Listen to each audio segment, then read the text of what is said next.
I think I'll do a quick video, a little bit of an update on what I'm working on. Basically, I got a Damien McGuire from openinverter.org. He's been building lots of cool stuff and got what seems to be a pretty decent team of people helping him too. Basically, he sent me a Zombieverter VCU that I'm actually been wiring into the CRX. It's gonna do some really good stuff for me. Basically, you can see I've got an ESP32 chip there that I'm actually just programming with ESP8266, and you got to get, seems to be this specific Lawlin WeMOS one.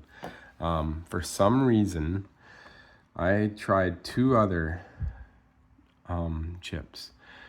One I ordered, and right now I'm just partway through programming it. So there's two steps to this, not to jump around too much, but first you flash the file, which you got to use an old version of Arduino an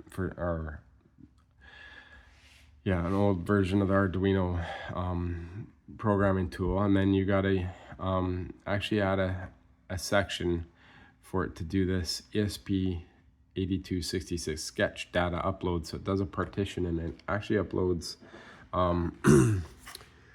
data in here for the web page that's going to load. So basically, let's see where I'm at here. It's connected there. So now I should be able to go here. Now I have one in the car, but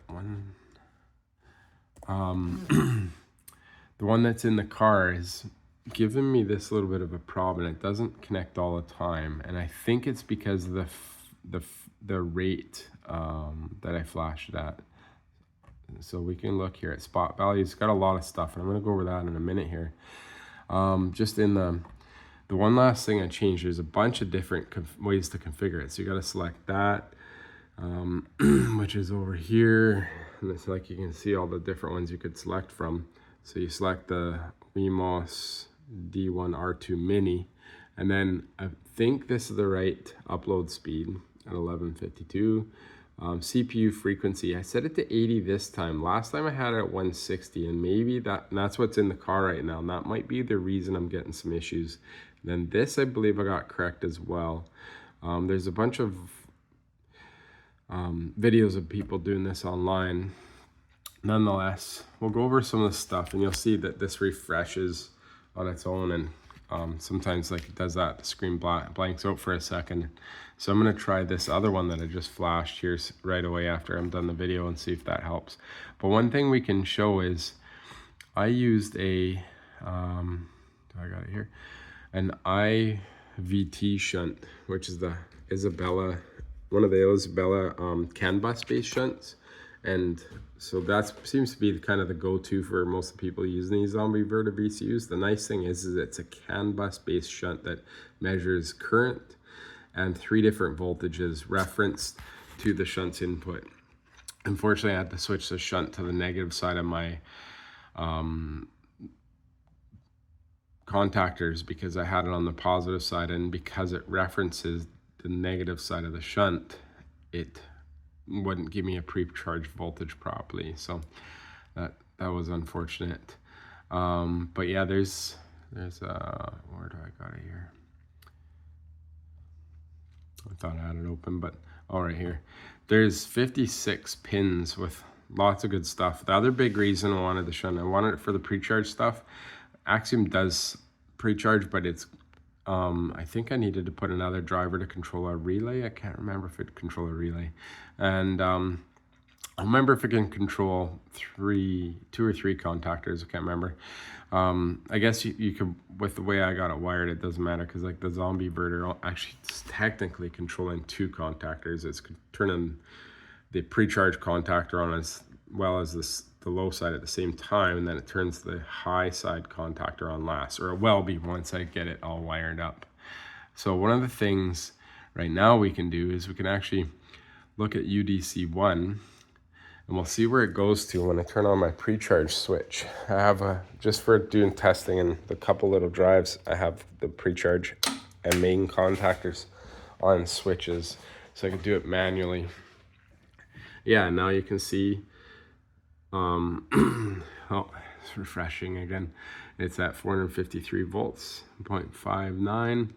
So basically it would pot pressed. I have to figure out what that is, but I got a bunch of settings I got to go through in here anyways. But it would potentially turn on the second contactor now. So now technically, once I get this all wired up correctly, this won't be manual. I just wanted to verify that that's going to read the right voltage before I connected it properly. And then what I'll probably do is I'll use a test light to make sure that it's actually measuring things correctly. Man, that discharges really fast. It's probably because Axiom's not powered right now. So when Axiom's not powered, it has a discharge circuit in it, which I should double check how hot that gets. Anyways, things look like they're coming along, and there's a lot of good stuff in here. A lot of good information. Basically, in the parameters, you got a lot of stuff you can set. You can set your BMS to communicate with this. Your, you know, your inverter is going to communicate with it. Unfortunately, it sounds like we're just going to have this communicate with one inverter for now. So it'll make some of my fancy features that I want to add to the car for having dual motors and dual inverter control a little bit tricky. I'll have to find ways to do those workarounds for some of those, but you know, like drift mode or something like that, if I wanted to have the front apply a bit of regen when I'm, or even the rear do a little bit of regen to get the rear end sideways, and then the front kind of let the rear overdrive it for drifting and stuff like that. So there'll be some settings they'll have to work with to make that all work. But the throttle, it's a dual throttle input, so you can set your pot max and pot min and everything for both the throttle signals and calibrate it. Sorry, this keeps refreshing. Hopefully this new ESP chip will solve that. And my US UDC contactor control, I swear I set that at 370, so it should have been higher, but I'm gonna do some bit of digging on this. But yeah, definitely pretty excited to be playing with this and getting it set up, because I think this will actually be a big win for the car. I think anybody doing it an EV conversion needs a vehicle control unit. Axiom can do quite a bit on its own, but it doesn't really work as a full vehicle control unit. Like, it runs the motor, does a really good job of that. You should have throttle input over CAN bus. I would never recommend somebody running a throttle as a single input. We do have dual input signals coming into the controller, but they are not referenced looking for a dual signal from a single throttle pedal at this point. Those are for two different reasons. So what I would suggest is something like this. If you're doing a do-it-yourself electric car conversion, so you have something that can control a whole bunch of this stuff. And like I said, PWM even control these outputs, can control factory gauges in some cars because they're PWM signals, general purpose input outputs.